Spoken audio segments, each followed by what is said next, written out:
Okay, let's go ahead and get started. Hello, everyone. I hope you're all doing well. As you may notice, I have had a change of venue from my office to my home. They've asked all non-essential staff, while campus is still open, they've asked us to, if we can, teach from home.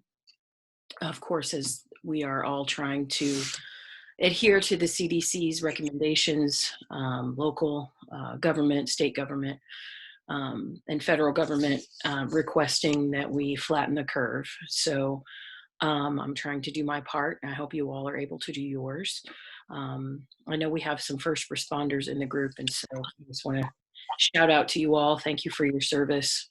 I'm sure there's folks in the medical field, or you have people that you care about in that field. So thank you very much for all that those folks are doing to help us through this crisis. I wondered if anyone had any questions to start with or concerns that I can answer before we start on our discussion today. Anybody have anything they need from me or any questions for the good of the group? You may have to unmute yourself if you want to ask. Okay. You can ask a question anytime, but I want to start out with that. Also, before we begin, some of you asked about our production of Marisol, which has been postponed. Fortunately, it's not been canceled. We hope that it will happen at some point, but it will not be this semester. So in light of that, I've chosen, now it's a film version of a play, but it's Baz Luhrmann's Romeo and Juliet. Now it is from the late 90s, so don't judge it, but it's a great film adaptation of Shakespeare, and I thought that would be a good addition to the other things that I'm having you watch and respond to. So the YouTube link for that is posted on Canvas, and yeah, that's that. So let me back up just a little bit here. We talked about set design on Monday. And one of the things, especially with this particular set design, I wanted to remind you of is we talked about that idea of forced perspective. And it's the scenic elements are further apart when they're more downstage or closer to the audience. And they kind of get closer together as it goes upstage or further away from the audience, as though we're looking into that picture frame, that we're looking into that the world of the play or the musical, and it's as though there's a lot more depth to it. And this particular picture on the screen right now gives that illusion of that forced perspective. Okay. So now we're going to talk about costume design. Several different iconic figures and visual looks here. I know Beyonce is not, well, she is an actor, and she's not done stage theater per se, but she's definitely done a lot of stage theatrical kind of performance. And I just love this particular costume. I think it's really awesome. And then we've got Dorothy and from the original Wizard of Oz from 1939. And then we've got, of course, Darth Vader and some stormtroopers there. So costume design is an essential part of any theatrical design. So let's talk a little bit more about that. So I want to watch a video here. We're going to start out with The Lion King. And here are some images of The Lion King.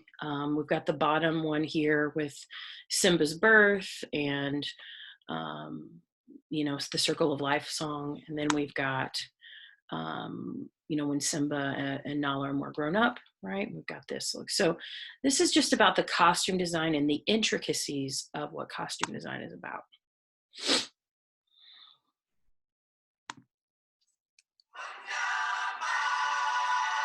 One of the most memorable things about The Lion King is, of course, the incredible costumes, which not only bring the lead characters to life, but also transform the whole cast into every kind of plant and animal that you might find on the African savannah. With so many intricate costumes to create and look after, the work that goes on is staggering. So let's visit the wardrobe department to find out a little bit more.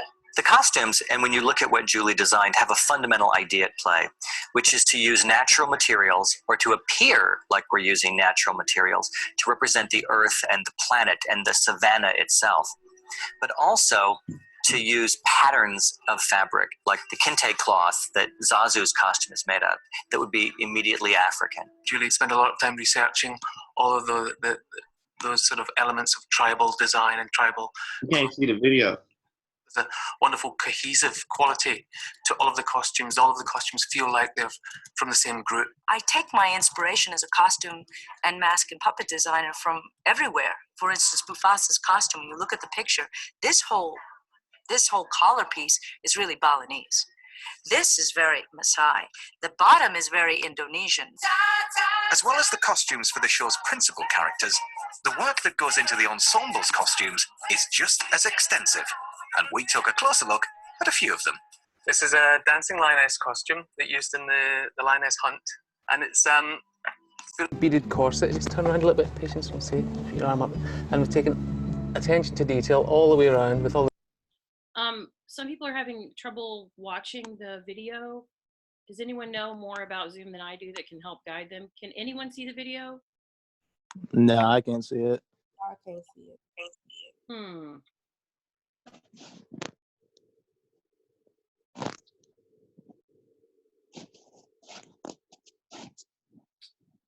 I showed this in I showed a video in a different class right on YouTube. I'm not sure why this is giving me such a the video settings here. Video, FaceTime.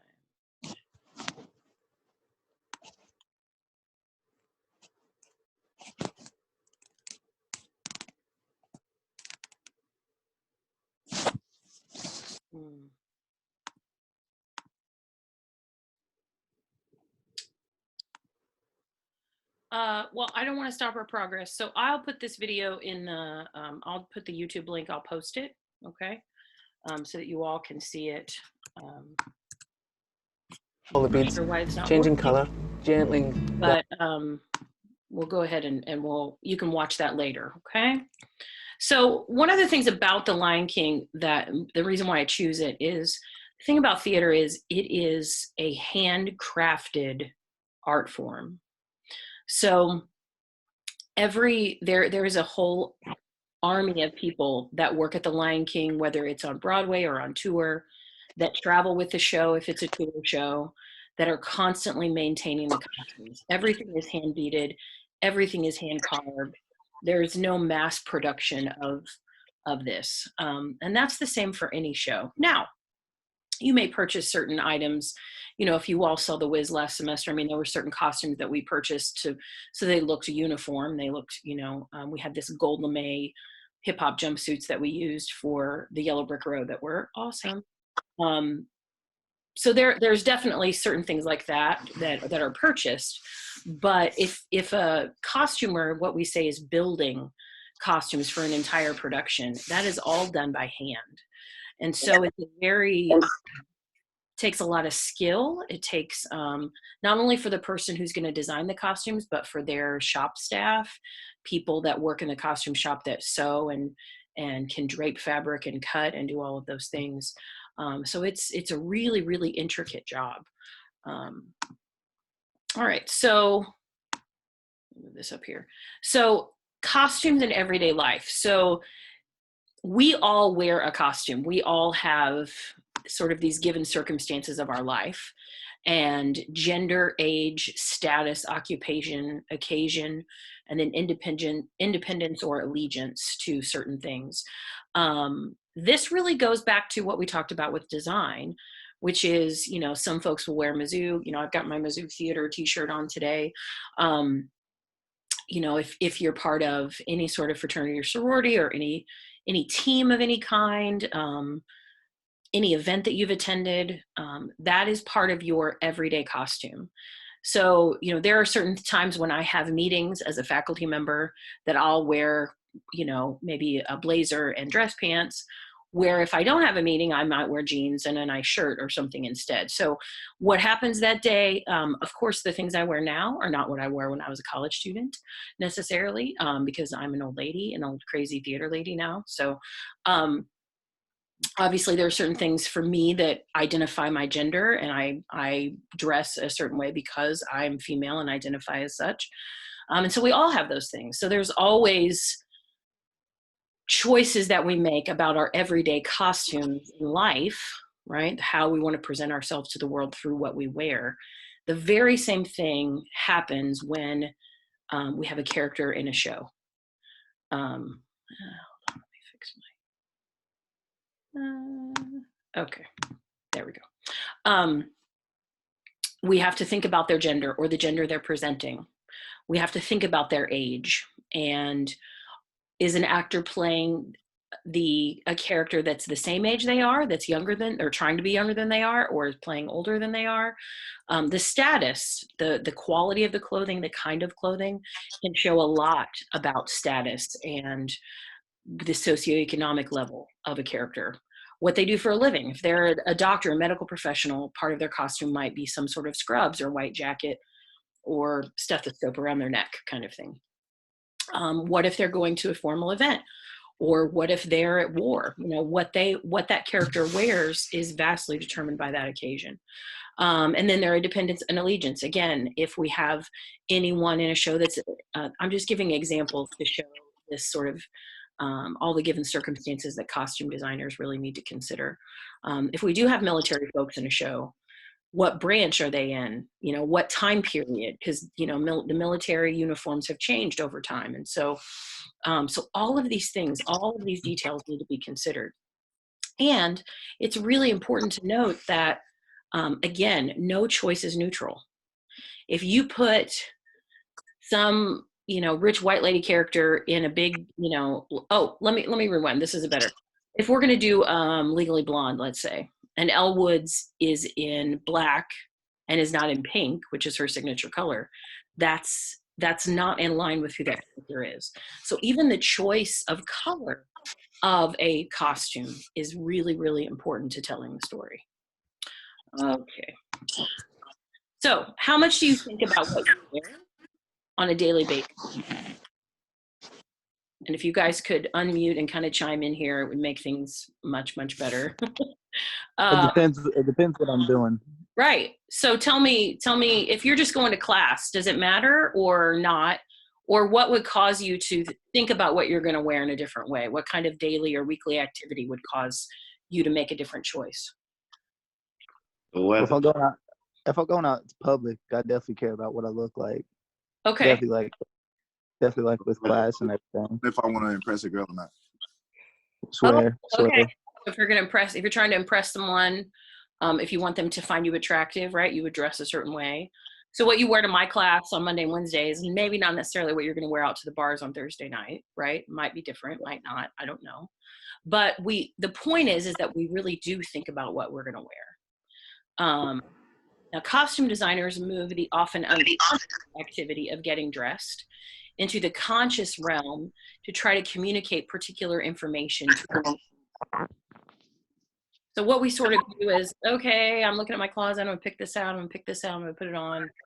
That sort of daily routine or habit that we have, costume designers take that and they move it to the center and they make very specific choices about what characters are gonna wear. So again, objectives of costume design indicate time period and location, indicate season, right? If something is set in Alaska or something is set in the winter in the Midwest, folks are going to dress much differently than if it's in the springtime or the summer. So you have to think about that. Period, location, weather, season. Indicate who the characters are. Again, their station in life, their occupation, their personality, and it shows relationships among the characters. Going back to the Legally Blonde metaphor, or example, Legally Blonde is a musical. And, you know, if you don't know it, Elle Woods is a Delta Nu, that's her sorority. And so the opening number is her and all of her sorority sisters singing about her. She thinks she's going to get engaged. And so they all have Delta Nu clothing on with those Greek letters. They all do the Delta Nu sign, you know, with their fingers. So that shows the relationship between the characters. And that's really, really important in that particular show. So we go back to our vocabulary that we've been talking about around design. Costume designers rely on 3 important principles of design: color palette, line, or the silhouette of a costume and body, and then the texture of fabric. And is that texture luxurious? Is it plain cotton? I've directed the musical Shrek twice. And so what you put Shrek, the character Shrek, and the character Donkey in are really important. First of all, Donkey is usually in some kind of costume that where his or her head is covered with fur, and they've got the ears, and usually the body of the costume has fur on it, which means that actor is really warm. So when I've done it, one of the times that I did it, the costume designer built or created a t-shirt that had a pocket sewn on the back of the t-shirt where an ice pack could fit in there, that helped cool the actor's body down as they were performing the role of Donkey, so that they could focus on performing and not be worried about how hot they were. So the texture of fabric and the silhouette of the body, both times I've directed Shrek, neither of the actors playing Shrek were built like what we think Shrek should be. So that meant that the costume designers built a shirt that had like a bigger stomach in it that the actor then put on to make the body silhouette of the actor look like what Shrek looks like. Shrek's an ogre, right? We all sort of know what Shrek is supposed to look like. So those are some specific examples of how the costumer really took what they do and helped the actor become that character by the costumes that they wear.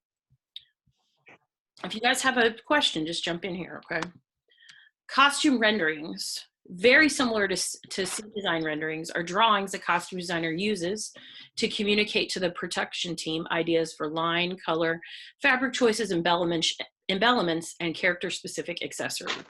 So really, if you guys have ever watched Project Runway, they always do design renderings, or any kind of fashion-y sort of designers. They always have sort of these sketches that they use as a jumping off point to design clothing.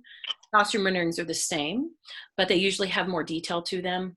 Some costumers I've worked with, they'll have like a piece of like cardboard where they'll have the rendering drawn on it, and then they'll put little swatches of fabric that are similar to what they would like to use to create the costume. Usually those swatches happen if I'm doing like Shakespeare or something that's like medieval, where there's lots of different fabric choices and textures. So let's see, we'll show some. So there, if you didn't know, there is a SpongeBob SquarePants musical.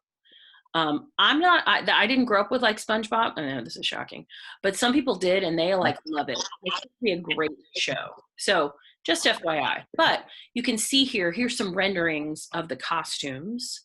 All right. And we can see here, especially this Squidward, okay?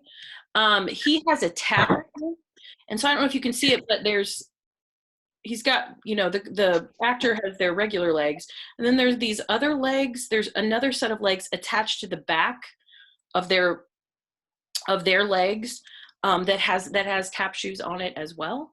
And so really that actor is tapping with 4 legs instead of just their 2 legs.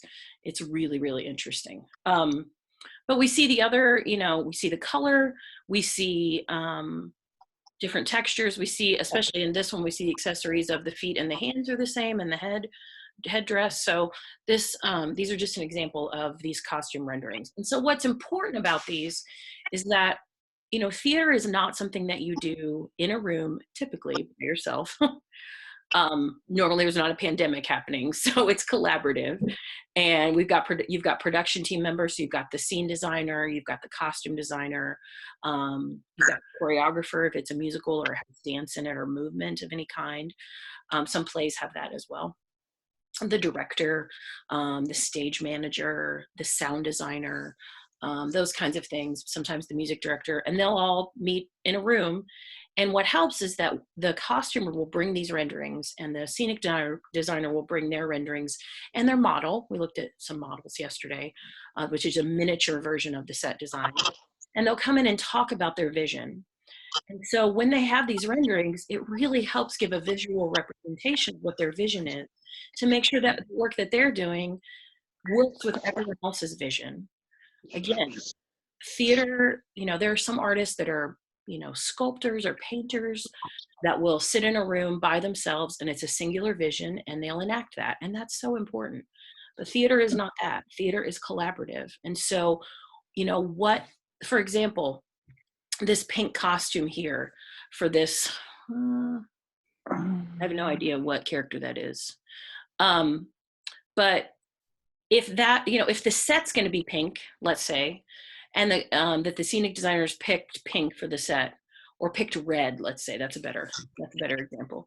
And the costume designer comes in with this pink costume, what's going to happen? It's going to clash, right? Instead of picking a color scheme that works for everybody, that accentuates everyone's work and makes that particular pink and orange costume pop, or makes it more visible. Let's say if the set was yellow or green, the red would clash with it, right? So even what seems like a small choice of a color of a costume, one costume in a show, or the color of paint that's going to be on a set, it really does make a difference. And so that collaboration is important. These renderings help folks share their vision so that they can fully collaborate. Okay, so that's costume. Anyone have questions about costumes? Everybody cool? Everybody cool? Okay. So we're going to talk about lighting and sound. So unmute here. What's your favorite time of day and why? What time of day y'all like? Nighttime? Why, Megan? Why you like nighttime? I don't know. I just feel more productive at night. Okay, sure. We all have a rhythm, and that some people that is definitely their rhythm. They're night owls, or some people are early risers. Other times of day that you like? I like early morning. Okay, is that Dylan? Yeah. Yeah, why you like early morning, Dylan? I just think it's really peaceful. Okay. So there's a calm before the day starts. That makes sense. Anyone else? What time of day you like? What are your high energy times of day? Anybody? You know those? 2 o'clock. 2 o'clock. What was the other one? Late afternoon. Late afternoon. Okay. 10 to noon is great for me. And noon is fine. I mean, of course I'm energized for our class. Hello. And then usually about 2 to 3:30, I get another surge of energy. And actually usually from about 9 to 10:30, I do too. It's very weird. But we all have those things where our body, there's the rhythm. If I have to get up before 9 o'clock, it's ugly. Like that's just not, I'm not an early morning person. I mean, unless I'm doing like international travel or something, but it's very hard because that's not the rhythm of my body. Okay. So the point I'm trying to make is that every character, every show has its own sort of rhythm and has its own sense of that. Right. So even though it's often unconscious, we have a relationship to light. So we're talking about time of day. Or the absence of light. I mean, several times I've walked into our class when it was freezing cold outside or raining, and I'm like, the gray sky is killing my soul. So we all have that certain things that connect our energy throughout the day or how we're feeling to light or the absence of light. Now, some people love cloudy days. Like I have friends that love thunderstorms, right? They love those things. I'm not one of them, right? That's okay. We're all different. So lighting coincides with our understanding of time of day, which often has emotional significance, right? Which is what we just talked through. The lighting design in a piece of theater often attempts to reproduce a sense of time of day for the audience members. It also can give a sense of season, right? If you have a show that's set in February, and you have a bright sunny sky, if it's set in the Midwest, for example, that's often not gonna make sense, right? As we know, February was gray as all get out. But definitely time of day, if you have, let's say, a romantic scene outside, next to a lake. You might want to do moonlight, sort of lighting that gives the sense of the moon shining, right? Because that gives atmosphere, that gives aesthetic, that gives us mood and vibe, and it helps tell the story of what's going on. We're going to try this video. Let's see if you can. This is a professional lighting designer talking about what they do. So tell me if you can see it or not. No. No? No.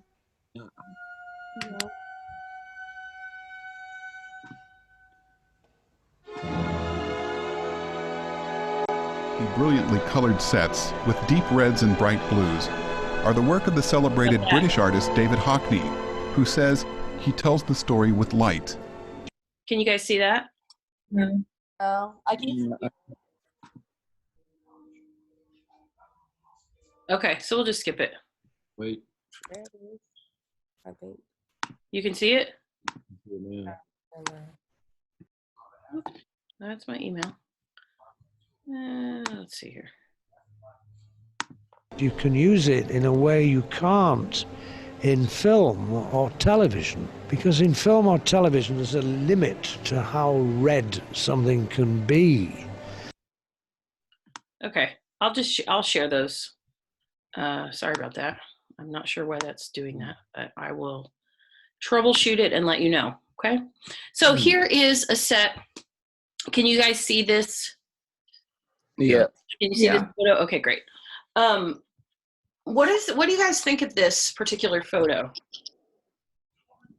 Romantic. What's going on? Romantic? Okay, why do you think it's romantic? The lighting. Okay, be more specific. What about it feels... Now, part of why you think it's romantic is we've got two people sitting close together on a couch, right? So for us, in our culture, visually, that's like, ooh, they must be together, right? Like that's where our brain goes instantly. But what do you feel like, if you had to put a story to this photo, what would you all say it would be? I don't know. I think it's kind of like ominous. Okay. Why do you feel like it's ominous? Because most of the room is empty and it looks like they're staring off at like that table with the letters, and it looks like how the light's coming in, like maybe they've been up all night. Yeah. There is a sparseness and an emptiness to the set. I always feel like that's like a hand mirror or something. I can't ever figure out what's sitting on the floor, like here, like next to them. Yeah, it's very strange. It reminds me of The Notebook. It does. Oh, that's a good one. Yes, The Notebook. Yeah.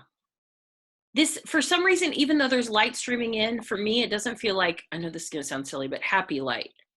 It does, someone said ominous. It feels like foreboding. It's like something's going to happen, right? We don't know what, but something has happened that's maybe not so great.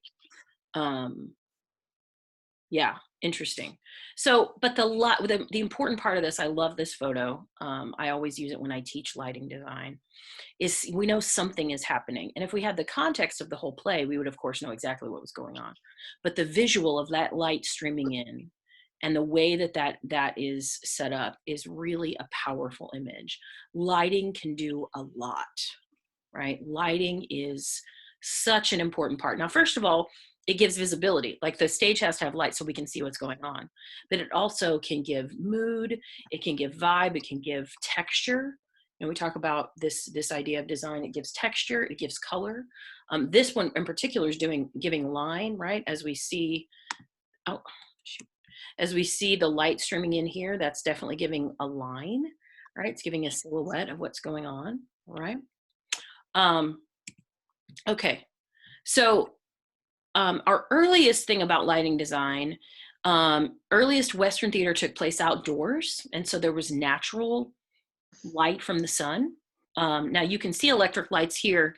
This is the Globe Theater, and we talked about that. What kind of space is this? Audience on three sides is Rust. Yay, good job. So this is the original Globe. That's where most of Shakespeare's things premiered. It's in London, right on the Thames River. I've been there. It's amazing. If you ever go to London, you should definitely go to see a show and take a tour if you can. It's awesome. you can, these folks standing down here called groundlings, and you can get a ticket for about, gosh, I think it's like 10 pounds, which is about $12.50 US dollars.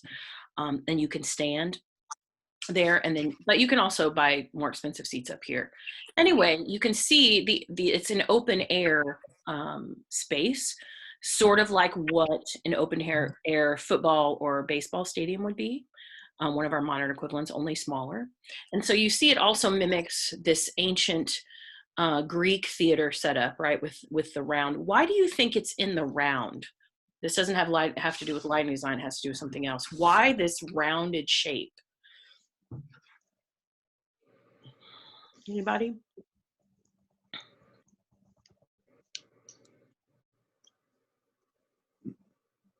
Can you think of any reason why the shape would be this way? And it's not for the lighting purpose? Not for lighting, for another reason. So I'll tell you, it's for sound, right? So the sound is captured and can bounce back with these high walls here. Same with this, right? This seating is cut out of the side of a hill. And because of the shape, that sound would bounce around in that sort of spherical round space.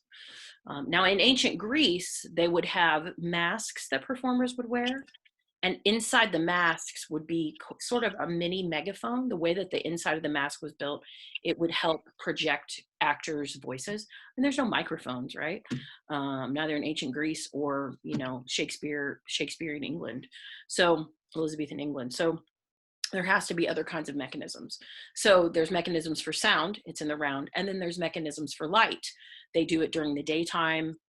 So there wasn't really any evening performances. Theater happened during the day, right, before dark. And then we've got, so then some theater moved indoors in the 1500s and 1600s, right? And the use of candles became popular. Can you guys, I know this is a weird picture, but can you see these candles here? This guy with the mask on is lighting these candles. And then between the audience and the candle is this like little barrier thing here. That was so that the audience could see the light, but it wouldn't be in their eye. I mean, they could see the actors being illuminated by the light, but the light wouldn't be in their eyes because you can see how close they are, right? So it's like when your grandma takes their iPhone and they accidentally turn on the flashlight, right? And they don't know it's on.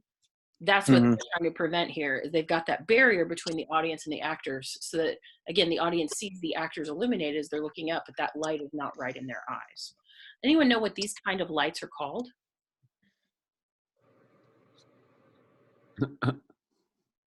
Anybody? They're called footlights because they're at the actor's feet. Makes sense, right? Okay. And then we've got oil and gas lamps become popular between the 1780s and the 1880s. Okay, and so these are all candles here, right?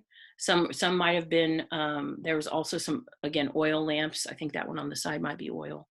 But they moved the light from the footlights up above, right? And which would mimic the lighting that we have now a lot closer to that. Okay, so electric lighting system is installed in the Savoy Theatre in London in 1881, right? So this is new, and you can see these electric lights here along the tiers of the balcony, okay? Gives us different lighting positions. And this is very similar to what we would use in a proscenium style theater, which is what this is today, all right? So these are some contemporary, so we've got this down here is electric light in the US. I can't remember the year, you won't need to know it.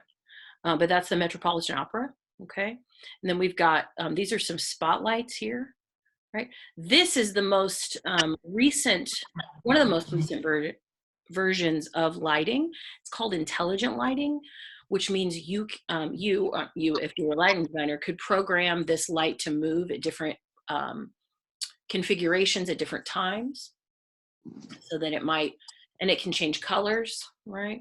These are now the next generation of these would be LEDs, and so you can do any color you want. You'll see these a lot at concerts if you've seen the lights move, or if you ever watch like Jimmy Fallon, you know, if he has someone on playing with the roof and they'll do some special lighting design, a lot of times they'll use intelligent lighting for that. And this is just a regular lighting instrument that would be focused or pointed at a certain place on the stage and would come on and off whenever the lighting designer did the cue for that light to happen. So electric lighting allows a designer to, we're almost done, create focus on stage. So we talked about mass and composition as some vocabulary to help us talk about design. It helps the audience to know where to look, as well it lends visibility to what's happening on stage. So we got to see what's happening on stage, but like here, it's giving you, can you guys see the pointer? Yeah. Okay, cool. So it's the lighting design. They've lit up this person that's upstage. It looks like they're on some sort of platform. And then we've got a light coming, this pool of blue light coming directly down on this person. So it's not having us look over here, right? That's dark. It's having us look at these two figures. Even though it looks like they're sort of in quote unquote different worlds or different places, we see their relationship because of what the lighting is doing. Same thing here, right? We've got some interesting lighting happening. There's a lot of dark and shadows. It's not like a full wash of light that's bright where we see everything. We see certain things and others are sort of in the shadows, right? Same thing with this. There's no front light on this person. They're lit up from behind, which creates this really interesting sort of silhouette. Okay, we also can paint with color. So similar, this is the same set, right? The same background, but different colors. So it gives us, and different furniture obviously, but it gives us this idea of, this is sort of this red pink. It's got flowers. It looks like he's giving her a present. We've got a more romantic vibe. And this is definitely a more cool, cold sort of atmosphere. Okay. Again, shadow and light. Okay, it helps us tell the story. Okay, so that's all for today. Any questions from anyone about anything? You guys doing okay? How are you holding up? Not sick yet, so. Well, that's good. That's good. Anybody having trouble with their internet or anything? I guess you wouldn't. I guess if you were having trouble, you wouldn't be on this call. I'll just say this for the folks who may watch this later. If you are having any problems with anything, please let me know. As I said, they gave President Choi gave the directive to faculty and staff to stay home instead of coming to campus. So as of right now, campus is still open. Services are still available to students. I mean, you can check out a laptop if you need to from Tiger Tech. There's lots of services, and I'll be posting a list of those things. Canvas, I also posted a list in the updated syllabus that I posted on, I think, Sunday. You know, Tiger Pantry, health services, mental health services. If you have food insecurity or anything like that, please don't hesitate to reach out. All right. Thank you, everybody, and I will have a good spring break, and we'll meet again the Monday after spring break, which is what, the 30th? That's the next time that we will meet. All right. I got one more question. Yeah, sure. What's up?